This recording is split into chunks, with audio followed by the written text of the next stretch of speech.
ओम गुरु सत्ताय नमः। गायत्री मंत्र हमारे साथ साथ ओम भूर्भुवस्वः तत्सवितुर्वरेण्यं भर्गो देवस्य धीमहि धियो यो नः प्रचोदयात्। महात्म्य बोध। होली पर्व सारे भारत में हर्षोल्लास का पर्व है, जिसमें छोटे बड़े का भेद भुलाकर जनमानस एकाकार होकर तरंगित होने लगता है। यह यज्ञ पर्व है, नई फसल पकने लगती है। उसके उल्लास में सामूहिक यज्ञ के रूप में होली जलाकर नवीन अन्न का यज्ञ करके उसके बाद उपयोग में लाने का क्रम बनाया गया है। कृषि प्रधान देश की यज्ञ संस्कृति के सर्वथा अनुकूल यह परिपाटी बनाई गई है। पुराण कालीन आदर्श सत्याग्रही भक्त प्रहलाद के दमन के बाद हिरण्यकश्यप के छल प्रपंच सफल न हो सके। उसे भस्म करने के प्रयास में होलिका जलमरी और प्रहलाद तपे कंचन बन गए। खीज क्रोध से उन्मत्त हिरण्यकश्यप जब स्वयं उसे मारने दौड़ा तो नरसिंह भगवान ने प्रकट होकर उसे समाप्त कर दिया। इस कथा के महान प्रेरणाओं को होली के यज्ञीय वातावरण में उभारा जाना उपयुक्त है। यह राष्ट्रीय चेतना के जागरण का पर्व है। जहाँ वर्ग भेद है, वहाँ समस्त साधन होते हुए भी कलेश और आसक्तता ही रहेगी। जिनमें भातृत्व सहकार है, वे अल्प साधनों में भी प्रश्न और अजय रहेंगे। इसलिए इसे समता का पर्व भी मानते हैं। कार्य विभाजन के लिए किए गए 4 प्रमुख वर्गों को महत्व देने की परंपरा रखी गई है। होली पर्व में शूद्र वर्ग को प्रधान महत्व देकर समता सिद्धांत को चरितार्थ किया जाता है। इन सब प्रेरणाओं विशेषताओं को उभारने पनपाने के लिए होली पर्व का सामूहिक आयोजन अति उपयोगी है। प्रभावशाली लोग से भावनापूर्वक इसके लिए प्रयत्नशील हों तो बड़े आकर्षक और प्रभावशाली रूप से यह मनाया जा सकता है। होली पर्व पर जो कुरीतियां पनप गई है, उन्हें निरस्त करने में भी सामूहिक पर्व आयोजन से बड़ी सहायता मिलती है। उत्साह बना रहे पर उसे मोड़ देकर शुभ बनाया जाए, यह कलाकारिता है। इसे प्रभावशाली लोक सेवी थोड़े प्रयास पुरुषार्थ सूझबूझ से संपन्न कर सकते हैं। कुछ प्रयोग इस प्रकार किए जा सकते हैं। होलिका दहन वाले दिन टोली बनाकर निकले तथा घर घर से अश्लील चित्र अश्लील साहित्य मांगे। जो ऐसे चित्र दे उनके नाम नोट करते चलें। होलिका दहन के समय दोष दहन क्रम में उन सबको होली में जलाएं। होली पर्व पर चंदा हो, भोजन में बढ़ोतरी हो, उससे अच्छे वाक्य चित्र खरीद कर उनके यहाँ पहुँचाएं जिनने अश्लील चित्र निकाल कर दिए थे।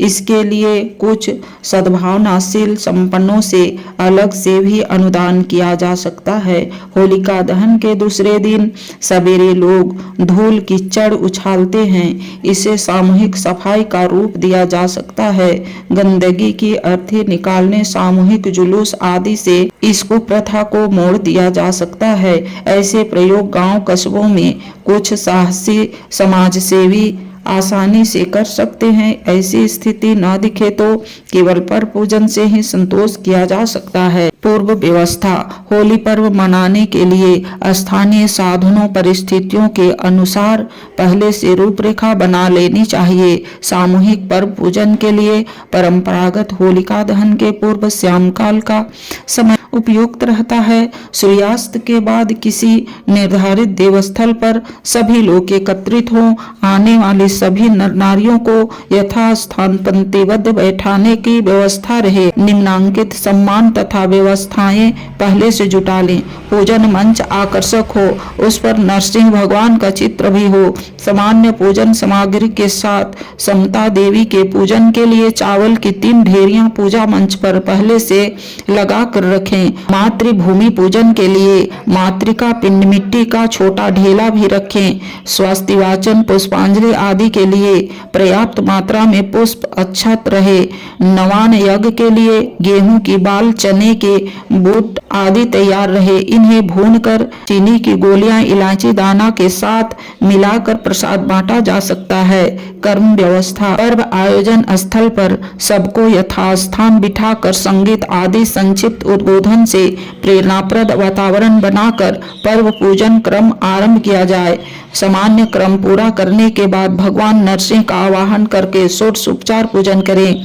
उसके बाद मातृभूमि पूजन, रज धारण तथा समता देवी का पूजन तथा क्षमावाणी के साथ छोड़े जाने वाले दोष दुर्गुणों को कागज की पर्ची पर लिख कर ले लें। इन्हें होली के समय दोष दहन क्रम में होली में झोंक दिया जाए। विशेष पूजन कर्म समाप्त होने पर यदि यज्ञ करने की स्थिति हो तो विधिवत गायत्री यज्ञ करें। पूर्णाहुति से पहले उसी में नया अन्न भुनें तथा उसकी आहुति दें। यज्ञ की अग्नि सुरक्षित रखें। होलिका दहन यज्ञ अग्नि से ही कराएं। यदि यज्ञ नहीं करना है तो दीप यज्ञ करके अन्य पर्वों की तरह समापन करें। उस स्थिति में होली जलाने के समय अग्नि स्थापना मंत्र के साथ अग्नि प्रवेश कराएं।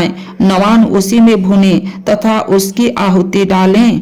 होली में दोष दहन का क्रम चलाएं। दोष लिखी हुई पर्ची एक साथ होली में जलाएं। अश्लील चित्र, कैलेंडर आदि एकत्रित किए गए हों तो वह भी झोंकें। इस क्रम को बड़ा प्रभावशाली बनाया जा सकता है। पूजन क्रम समाप्ति के बाद अथवा होली जलाने पर परस्पर मातृका भस्म लगाकर प्रणाम करें, गले मिलें। नरसिंह पूजन दुष्ट जनों के अन्याय और अत्याचार से पीड़ित व्यक्तियों की रक्षा, सेवा तथा उद्धार करने वाला व्यक्ति नरसिंह कहलाता है। हम इन बातों को जीवन में उतार कर अन्याय अत्याचार के खिलाफ आवाज उठाएं, इससे पीड़ित लोगों का उद्धार करें। इसके लिए प्रतीक में नरसिंह पूजन किया जाता है। हाथ में अक्षत पुष्प लेकर नरसिंह भगवान का आवाहन मंत्र बोलें। भा ना करें कि दुर्बल, साधनहीन, आदर्शवादियों के समर्थक, समर्थ संपन्न अनाचारियों के काल भगवान नरसिंह की चेतना यहाँ अवतरित हो रही है। इसके संसर्ग से समाज का कायाकल्प होने की संभावना बनेगी। ओम नरसिंहाय विद्महे वज्रनखाय धीमहि तन्नो नरसिंह प्रचोदयात्। ओम श्री नरसिंह भगवते नमः। आवाहयामि, स्थाप्यामि, ध्यायामि। आवाहन के बाद सबके हाथ से अक्षत पुष्प देकर प्रतिनिधि से पुरुष सूक्त के साथ षोडशोपचार पूजन कराएं। अंत में पुष्पांजलि के समय सबके पुष्प एकत्रित करके अर्पित किए जाएं। मातृभूमि पूजन। इस धरती की रज मिट्टी हमें उसके उपकारों की याद दिलाती है, जिस पर खेले हैं, बड़े हुए हैं, जिसकी गोद में हमने शिशु की तरह उछल कूद की है, जिसके पदार्थों से हमारा जीवन बढ़ा चढ़ा है। ऐसी मातृभूमि स्वदेश के लिए अपनी श्रद्धा, भक्ति, निष्ठा को व्यक्त करने के लिए उसकी रज का पूजन, उसको मस्तक पर धारण करना, उसके प्रति कर्तव्यों का संकल्प लेना आवश्यक होता है। मातृका पूजन करने के लिए एक मिट्टी की वेदी पर मातृका पिंड को पुष्प, रोली, कलावा, चंदन आदि से भली भांति सुसज्जित करना चाहिए। तत्पश्चात निम्न मंत्र बोलते हुए उसकी पूजा करें। ओम महीधः पृथ्वी चाना इमं यगं मिमिक्षतां पीप्रेतां नो भरीमभि। ओम पृथ्व्यै नमः। आवाहयामि, स्थाप्यामि, ध्यायामि। त्रिधा समता देवी पूजन। भेद विभेद को मिटाकर समता को अपनाना मानव समाज के उत्थान, विकास एवं कल्याण के लिए आवश्यक होता है। जो समाज जितना संगठित होगा वह उतनी ही उन्नति की ओर बढ़ेगा। इसके विपरीत भेद विभेद में और असमानताओं में बटा हुआ विश्व श्रृंखलित समाज नष्ट भ्रष्ट हो जाता है। उसे दूसरों के सामने झुकना पड़ता है, पद दलित होना पड़ता है। समाज की शक्ति समता में, एकता में और संगठन में ही निहित है।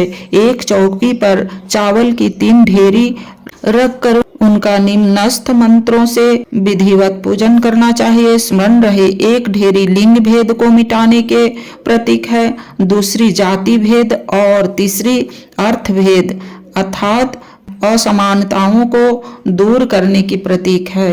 इस प्रकार इन तीन असमानताओं के प्रतीक के रूप में यह पूजन किया जाता है। भावना करें कि पूजन के साथ विषमता को निरस्त करने वाले समत्व भाव का सब में संचार हो रहा है।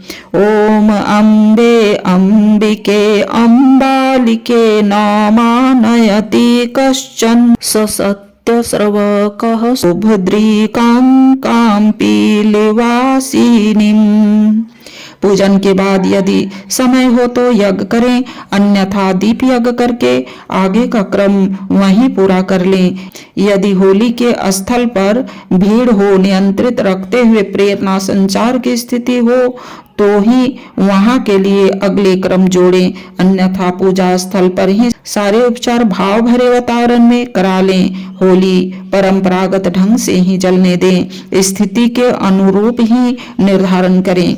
क्षमावाणी स्मरण रहे, होली समता का पर्व है। इस अवसर पर छोटे बड़े, स्त्री पुरुष, ऊंच नीच, गरीब धनवान सब भेद भुलाकर सबसे अपने अपराधों कि दुष्कर्मों की क्षमा मांगना, भविष्य में ऐसा न करने का व्रत लेना तथा अपनी भूलों पर पश्चाताप करना समता के भावों को बलवान और जागरूक बनाने के लिए उपयोगी सिद्ध होता है। सभी लोग अपने अपने हाथों को अंजलिबद्ध करके निम्न मंत्र बोलते हुए द्वेष दुर्भाव छोड़ने के रूप में जलांजलि दें। स्मरण रहे, आचार्य सभी की अंजलि में थोड़ा जल देकर मंत्रोच्चार प्रारंभ कराएं।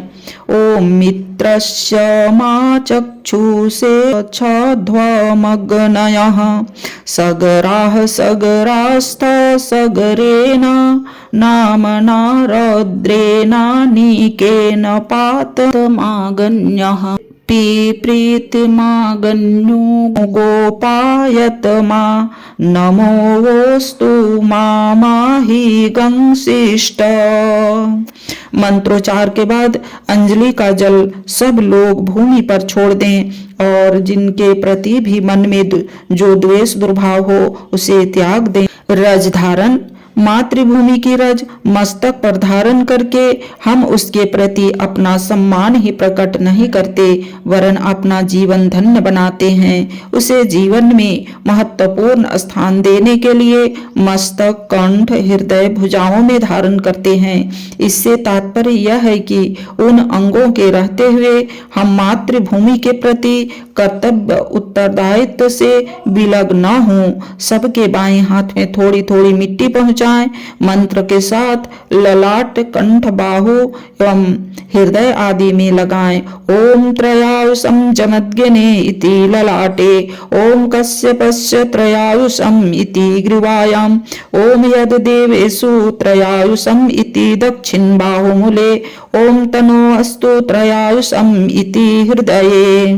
नवान यज्ञ भारतीय आदर्शों के अनुसार प्रत्येक शुभ पदार्थ या नई वस्तु भगवान को समर्पित करके उनके प्रसाद रूप में यज्ञाविष्ट रूप में ग्रहण की जाती है। होली के अवसर पर आए नवान को भी हम भगवान का प्रसाद बनाकर ग्रहण करें, इसलिए यज्ञ में नवान की आहुतियां दी जाती है। इसे नवश्रेष्ठी कहते हैं। नवान को निम्न मंत्र बोलते हुए यज्ञाग्नि में भून लें। ओम अन्पते नस्य नो देहे अन्नमीवस्य सुस्मिनः प्रप्रदातारं तारिष ऊर्जं नो देहि द्विपदे चतुष्पदे। तत्पश्चात प्रसाद और जय घोष के बाद क्रम समाप्त किया जाए। आज के वीडियो में इतने ही। लाइक, सब्सक्राइब और शेयर करें। धन्यवाद। ओम शांति।